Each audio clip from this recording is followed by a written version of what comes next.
So these are some of the most satisfying videos on the internet right now, and honestly better than even some of the stuff I see in my own office. So let's get into it. All right, brushing my teeth until they shine day white 45. Jesus, okay. All right, what do we got here? All right, little disclosing tablet. Fun fact, those change the color of your mouth to show you where plaque and gunk is. Doesn't really do anything with whitening. Just using a regular Marvis toothpaste, nothing too crazy.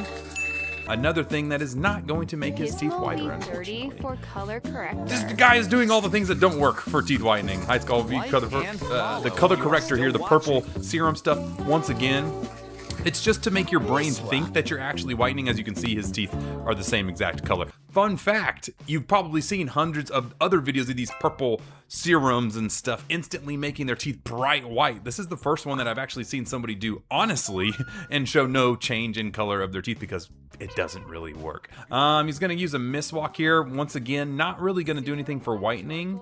Charcoal toothpaste.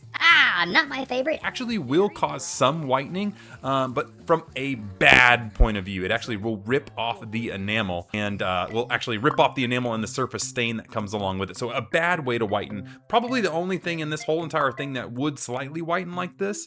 Yeah, but I wouldn't be using charcoal toothpaste. That'd be bad. If you really want to whiten your teeth, you should be using whitening strips using hydrogen peroxide or carbamide peroxide. That's what you really want. Yeah, it says, fun fact, teeth are naturally yellow and some more and others less so. And that's actually true because you're looking at the inside of the tooth, the dentin. The enamel layer is actually clear, and inside your teeth, the dentin is actually what you're seeing, and that's why teeth are naturally yellow. All right, I have no idea what that says in Spanish, but we have somebody with braces here, and you can actually tell we've got some calculus underneath there because he is not cleaning his teeth very well. And you can see all that gunk and stuff in that buildup. And you can see they need a scaler to get it off because it's a hard deposit of that composite. You actually so you have this gunk plaque on your teeth, right? And it turns into calculus over about 24 to 48 hours of not brushing or flossing. So it's kind of like cement. When cement is wet, you wipe it off. It's really easy. But then if you come back 2 days later, it's hard. You need a jackhammer to get it off. And that's exactly what they're doing there, is they're giving this person a cleaning. So one thing I will note is if you look and see, he has got a lot of spaces on the lowers. Those do tend to get a lot of that calculus a lot easier because there's so much gapping and spacing there for all that plaque and hard buildup to get in there. Cass says, this design is very bad breath. And actually, yes, braces can cause a lot of stank breath if you're not cleaning, because that food and gunk is just sitting on your teeth and your braces and just, they're rotting away. And it caused some rotting smell along with it. So you can actually look at the before and after here, and you can just see how much gunk he doesn't even look like he got spaces there because he has so much calculus buildup there. And this is after that cleaning. When this channel hits 10 million subscribers, I want to take this racket off live on camera. So hit that subscribe button now. Ooh, this is going to be a satisfying one, I know, because that calculus bulge, man, one of my favorite things to do is just pop off calculus whenever I was in dental school. And take a look at this, man. It's just like you're hunting for treasure, and the treasure is a nice clean tooth underneath, you know? I like them saying, does it hurt the horse? No, it actually doesn't really hurt. Now, you can have some sensitivity. If you have enough bone loss where your roots are showing, this actually can be pretty painful. And, you know, in these severe cases, you're probably going to have a little sensitivity, so they will give you some numbing and stuff. But if you just have some light calculus and you're going in for a normal cleaning, it's not that bad. Look at that big chunk. Oh my gosh, pop it off, please. Oh, you got such a big piece there. And you can see the gum tissue is pretty inflamed underneath too. Oh my gosh, look at that. That's really interesting. You see how wobbly that is? That's because when you have calculus and stuff like that, it actually affects the bone. It inflames the bone, and that bone will dissolve away, meaning that there's nothing left to hold that tooth in anymore. So that tooth is just wobbly bobbly. And even Rashavi says, as a dentist, scaling is my favorite thing to do. It is so satisfying. And yes, it really is. It's actually really fun, I'm not gonna lie. But it's not just humans. It's dogs too. You thought that the satisfying scaling was only for humans? No, it's dogs. Oh my gosh.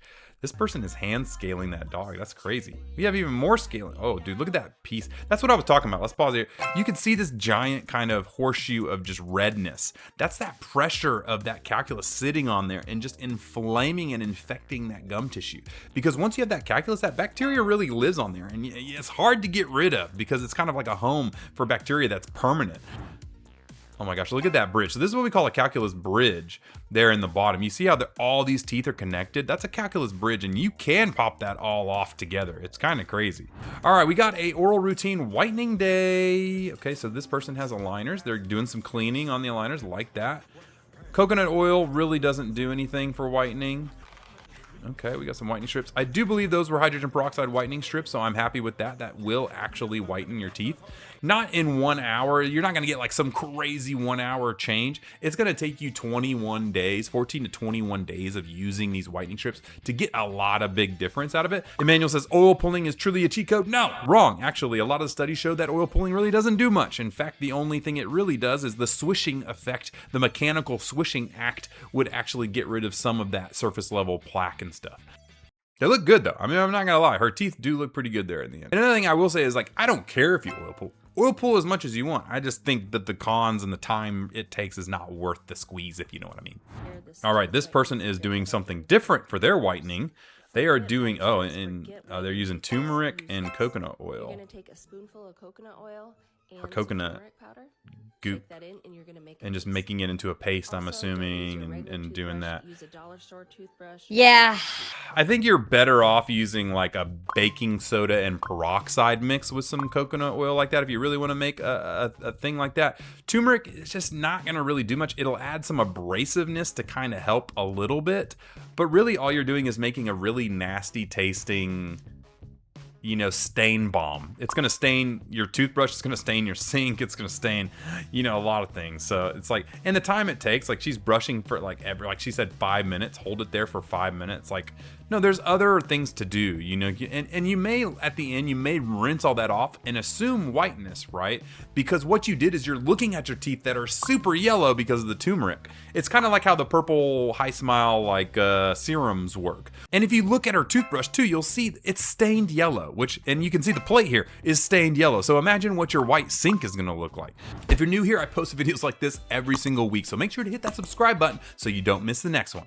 All right, flossing. Ooh, yeah, now that's actually a good floss. A lot of people just pop in and out with their floss. What you actually have to do is go wrap around the tooth and go deep into the gum pocket. You can actually see how deep she's getting along the sides of the teeth and how much gunk was there. You didn't see any of that gunk until she got in there. That's actually how you should properly floss. Brixton says, you know that breath is kicking. And yeah, your breath will definitely start kicking if you're leaving gunk and stuff hidden up into your gums like that. All right, what is so satisfying about this? Okay, he's popping in with a nice, oh, he's getting in there. I like that. Oh my gosh, look at that gunk. That's, oh, my man went in and ate it. Oh no. Dude, how no? He says, I'm gonna be waiting for seconds. You know, he was probably waiting for seconds for about a week before he got that one. Oh my jeebus. That was more gross than satisfying, but you know what? I appreciate that at least he's flossing, you know? Youth is like, ugh. Yeah, that's exactly what I'm seeing there too. That's how I was feeling. Why are you eating the plaque? Well, technically it's probably old food mixed with a little plaque.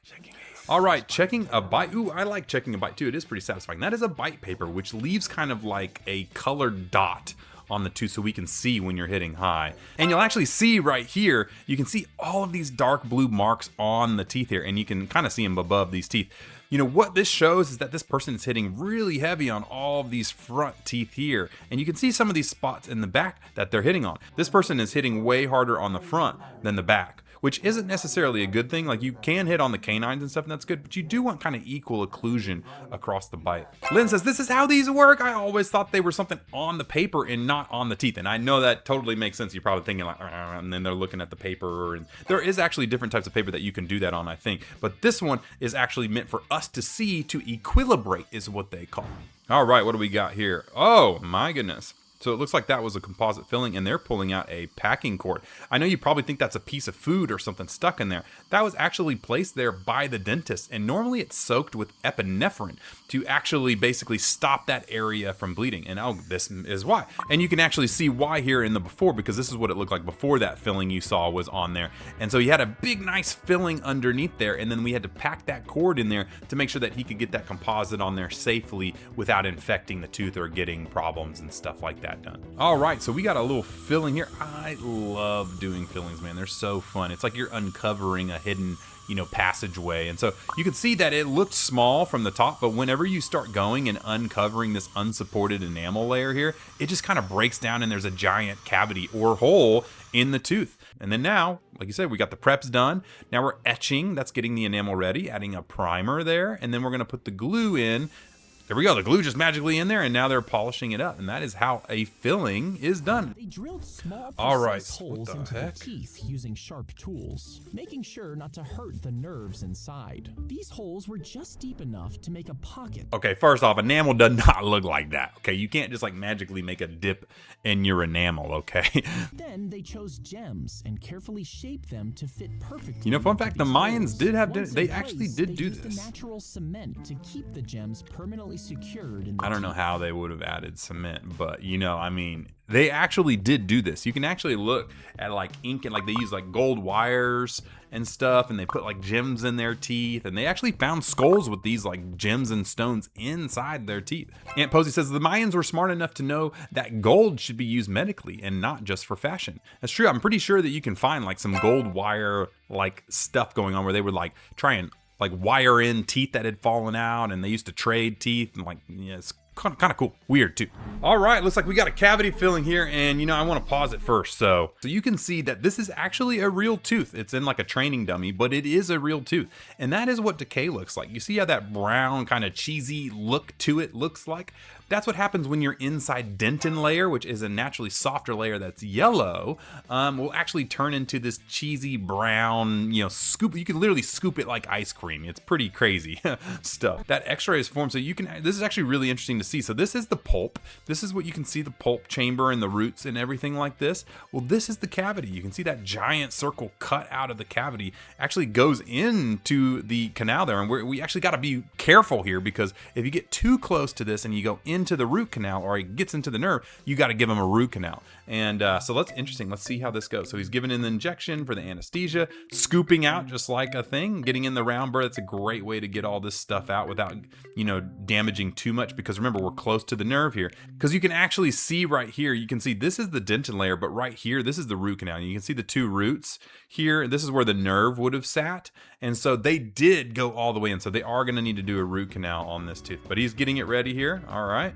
And then now he's ready for the root canal. You can really see the two roots there. Oh, he's pulling the nerve fibers out. He just yanked that nerve right out. It's always satisfying when you can pull a full root out like that. And then they're getting it ready, increasing the file size to make it big enough to put some what we call gutta-percha in there. Some more cleaning, some more disinfecting, and then now they're doing some paper tips to get the stuff out. Now they're adding that gutta-percha in, which is that kind of sealant layer to seal up the roots. And then from there, they're going to put their, you know, their base materials in and their cores and all that type of stuff. So let's see how they do it. We're lighting it. Ooh, they're putting a fiber post in, it looks like. Oh, no. Yeah, no, they are putting a fiber post in, which is that little fiber thing in there with some composite to kind of really bulk fill it up. Now, normally you would want a full crown on this material. It looks like they oh, there we go. Yeah. Now they're doing a crown prep on it, which is prepping it to get ready for a crown here. Now, they had to build it up first before they did the crown prep. And then you put your crown on top of that. That's actually a really good crown prep. I'm gonna do an impression to get ready to make that crown. Oh my gosh. And then this is really cool. They did the wax mold there of the crown, got it built up there. And then now we're putting things in. This was actually one of the most fun things to do in dental school. And yes, I had to legit make a gold crown in dentistry. And you can actually see here this wax version of the tooth. We actually had to, you have to hand wax that by hand and carve it and sculpt it and make sure it's perfect. And Potty says, I'd rather just take it out. This hurts by watching, yo. And no, I would definitely not do that. Try and save every single tooth you can, because I promise you, once you get rid of that tooth, you will wish you had it back in your mouth. Trust me. What do we got? Yes, this is also dentistry. Oh, I've seen this. Yes. There are certain people in the dental community that are specialists, and they end up doing some ophthalmic stuff like this. Let's go back through that again. I want to really appreciate that. And then they cut it all off, steam it, try and match. I mean, honestly, the color match on that is pretty insane. Like, do you have to like hand paint that? Like, that's kind of crazy. And then someone said, is that Dr. K. Chung? I actually, is this really Dr. K. Chung? I'm not gonna lie, it does kind of look like her a little bit there. And I think she just got into prosthodontics residency. So that very well could be her. If it is, that's pretty dope. That's pretty cool. Okay, that's gonna do it for this one. If you enjoyed it, you know what to do. I'll see you in the next one. Peace.